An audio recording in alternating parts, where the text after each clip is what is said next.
তোল পার সৃষ্টি করে ফেলবেন।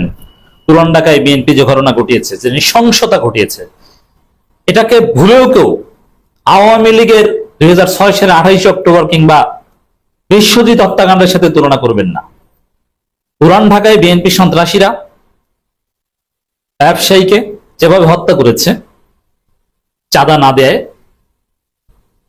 হত্যার পর যেভাবে লাশের উপর নৃত্য করেছে, যেভাবে পাথর মেরে হেভি ওয়েট 20 কেজি বা 30 কেজি ওজন হবে পাথর মেরে দফায় দফায় মুখের উপর, বুকের উপর, পেটের উপর পাথর মেরে অর্ধরঙ্গ করে যেভাবে হত্যা করেছে, আওয়ামী লীগ কখনো এভাবে হত্যা করেনি।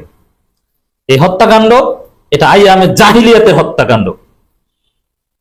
প্রাক ইসলামী যুগে রাসূল সাল্লাল্লাহু আলাইহি সাল্লাম নবুয়ত পাওয়ার আগে এই ধরনের এই স্টাইল হত্যাকাণ্ড হতো। তা বিএনপি মধ্যযুগীয় বর্বর, ইসলাম আসার পর কিন্তু মধ্যযুগ বলা হলে ওটা মধ্যযুগে না, মধ্যযুগীয় বর্বরতা বলতে আইয়ামে জাহিলিয়াতের যুগকে বোঝায়। এই বিএনপি হচ্ছে আইয়ামে জাহিলিয়াতের দল, ওদের আচার আচরণে সেটা প্রমাণিত হয়েছে। এখন যারা রাজনীতি করেন, ডক্টর শফিকুল ইসলাম মাসুদের একটা ফেসবুক পোস্ট দেখলাম যে কিছুক্ষণের মধ্যেই হাজার হাজার মানুষের মিছিল শুরু হবে। তাই আমি ভেবেছিলাম যে পুরান ঢাকায় বিএনপি সন্ত্রাসী কর্মকাণ্ডের বিরুদ্ধে জামাত ইসলামী ঢাকা মহানগর দক্ষিণ তাৎক্ষণিক বিক্ষোভ মিছিল করবে, কিন্তু না, পরে দেখলাম যে না, এটা জামাত ইসলামীর মহাসমাবেশ সফল করতে তারা বিক্ষোভ মিছিল করছে।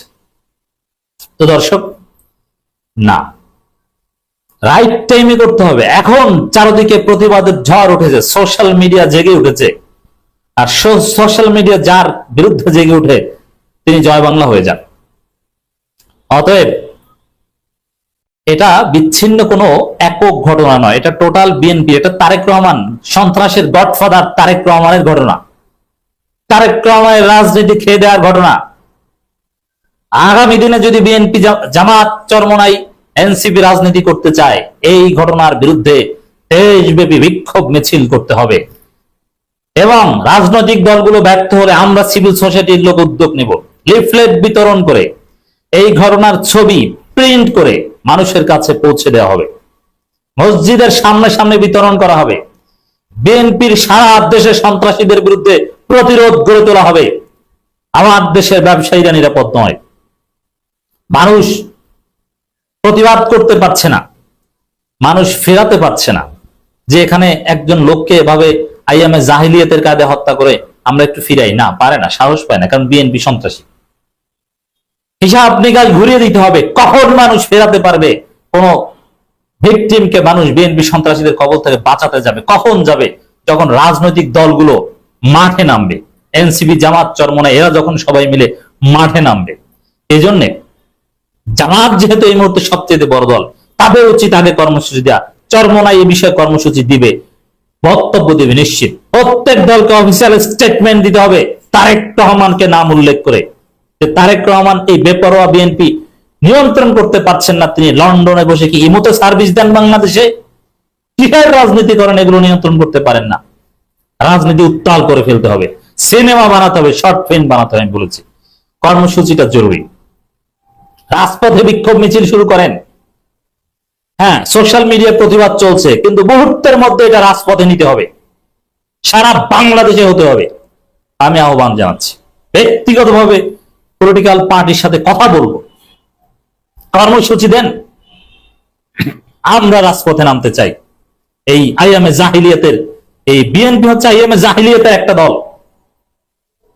ছাত্র শিবির সোশ্যাল মিডিয়ার প্রতিবাদের ঝড়ে নেতৃত্ব দিচ্ছে। ঢাকা বিশ্ববিদ্যালয়ের শিবির বাংলাদেশে বিপ্লব ঘটিয়েছে, আর এক বিপ্লব ঘটাবে। ঢাকা বিশ্ববিদ্যালয় শিবিরের সভাপতি এস এম ফরহাদ হোসেন পরপর 2টা ফেসবুক পোস্ট দিয়েছেন, মুহূর্তের মধ্যে ভাইরাল হয়েছে, বিভিন্ন গণমাধ্যম পিক করে পোস্ট দিচ্ছে, নিউজ করছে। ফরহাদ লিখেছেন, আবারও কোনো এক 36শে জুলাই হয়তো এই দেশটাকে বাঁচাতে আসবে। এর মানে বিএনপির সন্ত্রাসীদের বিরুদ্ধে আমি যেটা বারবার বলি, আরেকটা বিপ্লব দরকার। সেই বিপ্লব হবে বিএনপির সন্ত্রাসীদের বিরুদ্ধে, আর সেটা ঢাকা বিশ্ববিদ্যালয় শিবির এই ফরহাদ রাই করবে। ফরহাদ এটাই বলেছে, আবার কোন এক 36শে জুলাই হয়তো দেশটাকে বাঁচাতে আসবে, সেই 36শে জুলাই হবে বিএনপির বিরুদ্ধে। আমি বলেছি আগে, আপনারা বলবেন একটু পরে। তো বলুন সবাই। গতকাল যুগান্তরের এক প্রতিবেদনে ব্যবসায়ী হত্যাকাণ্ডের সঙ্গে যুবদল নেতা সংশ্লিষ্ট তথ্য উঠে আসার পর অনলাইনে কিছুটা ভিন্ন প্রেক্ষাপট মৃদু আলাপ শুরু হয়। আর আজকের দেশব্যাপী তীব্র প্রতিক্রিয়া মূল কারণ ঘটনাটা ভিডিওটি সামাজিক মাধ্যমে ছড়িয়ে পড়া। ভিডিওটি না এলে হয়তো এটিও অন্যান্য স্বাভাবিক খুনের মতো মানুষের স্মৃতি থেকে হারিয়ে যেত। তারেক রহমান হয়তো বা চেষ্টা করেছিল, এই সন্ত্রাসীদের গডফাদার তারেক রহমান নিঃসন্দেহে চেষ্টা করেছিল এই ভিডিও ধামাচাপা দিতে, কিন্তু পারেনি। লন্ডনে বসে পারবে না, দেশে আসার মুরদ হবে না, ইমোতে সার্ভিস দিয়ে জীবন শেষ করতে হবে ওখানে বসে। বুইরা হয়ে যাবে, 60 বছর হয়েছে, 70 বছর হবে, ইমোর সার্ভিস আর শেষ হবে না। যুবদল নেতার নেতৃত্বে সংগঠিত নৃশংস হত্যাকাণ্ডের ঘটনাটি প্রায় সব গণমাধ্যম 9 জুলাই যেভাবে শিরোনাম করেছে, তাতে এটিকে আধিপত্য বিস্তারের জের ধরে সংগঠিত একটি সাধারণ খুন বলে উপস্থাপন করা হয়েছে। বাস্তবতা হলো বিএনপি এদেশে এমন ভয়াবহ রাজনৈতিক পরিবেশ তৈরি করেছে যেখানে চাঁদাবাজি, সন্ত্রাস কিংবা দলীয় দ্বন্দ্বের খুন হওয়া এখন স্বাভাবিক ঘটনায় পরিণত হয়েছে। এই স্বাভাবিকতা মেনে নেয়াই আমাদের সামষ্টিক পরাজয়ের প্রতিচ্ছবি। এর মানে শিবির এটাকে মেনে নেবে না, আর এক ৩৬ জুলাই ঘটাবে শিবিরের বিরুদ্ধে ইনশাআল্লাহ, আমি বিশ্বাস করি। অতএব জুলাইয়ের ক্রেডিট কে কতদূর নিতে চায় দেখেছেন না? বিএনপির বিরুদ্ধে কে আগে মাঠে নামতে পারেন সে বেশি ক্রেডিট পাবেন, চরমোনাই না জামাত না এনসিপি। অতএব যে আগে পারেন তাড়াতাড়ি বিএনপির বিরুদ্ধে রাজপথে ঝাঁপিয়ে পড়েন, আপনি হবেন পরবর্তী ৩৬ জুলাইয়ের নায়ক। 2006 সালের 28 অক্টোবর শহীদ জসিমের উপর বর্বর হামলা, লাশের উপর নৃত্য করা কিংবা জনসম্মুখে সন্ত্রাসী আক্রমণ, বিশ্বজিৎ খুন করা বিভৎস দৃশ্য এখনো চোখে ভাসে।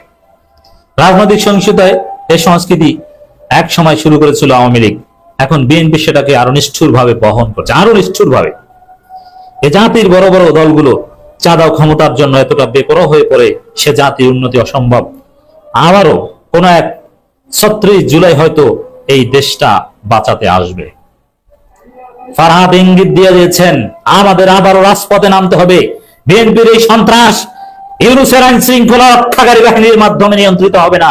বিএনপির এই সন্ত্রাস দমন করতে হলে ছাত্র জনতাকে আরেকটা বিপ্লব করতে হবে, কোনো বিকল্প নাই। অতএব আসুন রাজপথে ঝাঁপিয়ে পড়ুন, আমরাও আসবো রাজপথে, কর্মসূচি দিন। যে দল এই বিএনপির সন্ত্রাসের বিরুদ্ধে কর্মসূচি দিবে, আমরা সেই দলের পিছনেই দাঁড়াবো। প্রিয় দেশবাসী, আবারও আপনাদেরকে অনুরোধ করছি, আমাদের এই অতি জরুরি আহ্বান শেয়ার করে সব সচেতন মানুষ, political activist, political leaders, civil society activist, নেটিজেনদের কাছে পৌঁছে দিন। সবাইকে জরুরি ভিত্তিতে রাজপথে নামার যে আহ্বান জানাচ্ছি আজকে আমি,